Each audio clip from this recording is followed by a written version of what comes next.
Bom dia, Amazonas. Bom dia, querida Manaus. No último programa, falei sobre doença ocupacional. Hoje darei continuidade neste assunto em que muitas pessoas trabalhadoras são vítimas.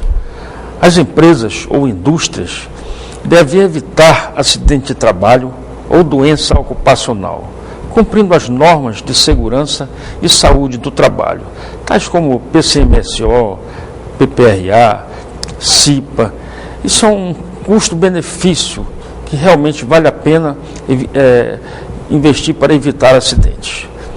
A prevenção continua sendo a melhor forma de evitar acidentes e doenças ocupacionais. Os programas de orientações e treinamento, bem como o fornecimento de equipamentos de proteção, EPIs, são medidas menos onerosas se comparadas com o pagamento de indenizações determinadas por sentenças judiciais ou procedimentos administrativos junto à Previdência Social. O trabalhador deve usar EPIs para evitar atos inseguros, respeitar ordens de serviços, interagir com a CIPA, informando os riscos que surgem no decorrer do trabalho. A doença ocupacional é equiparada ao acidente de trabalho, gerando os mesmos direitos e benefícios.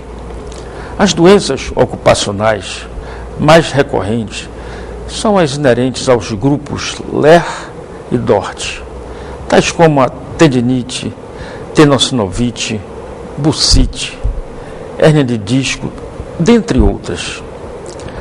O trabalhador tem direito de exigir do empregador a CAT, comunicação de acidente de trabalho, em caso de doença ocupacional. Mas acontece que, na prática, nos casos de doença ocupacional, dificilmente as empresas ou indústrias reconhecem como acidente de trabalho. Na maioria dos casos, o empregado vítima de doença ocupacional vai para o INSS pelo Código 31, referente ao auxílio-doença. Com isso, ele, o trabalhador, perde a estabilidade no emprego que teria direito se fosse no Código 91, auxílio-doença acidentário. O artigo 169 da CLT prevê que basta que tenha uma suspeita de que a doença seja do trabalho, o empregador deve emitir a CAT. Quando o empregador não emite a CAT, o empregado pode requerê-la junto ao sindicato de sua categoria.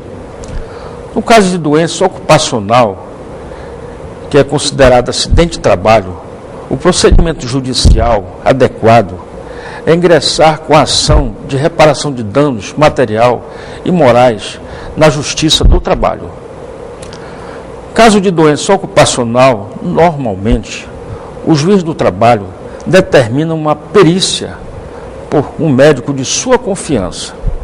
Na perícia, o juiz quer saber se o acidente ou doença ocupacional está relacionada com o trabalho.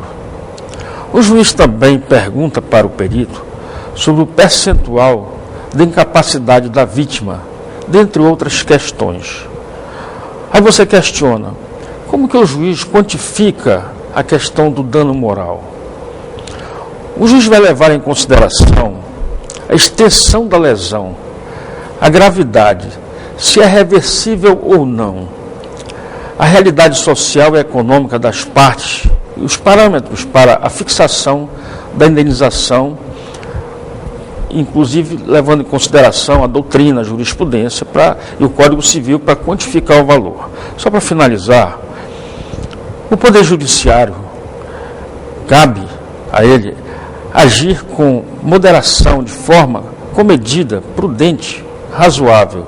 Significa dizer que o magistrado, utilizando sua experiência, deve analisar, principalmente com bom senso e senso jurídico, o caso e suas peculiaridades.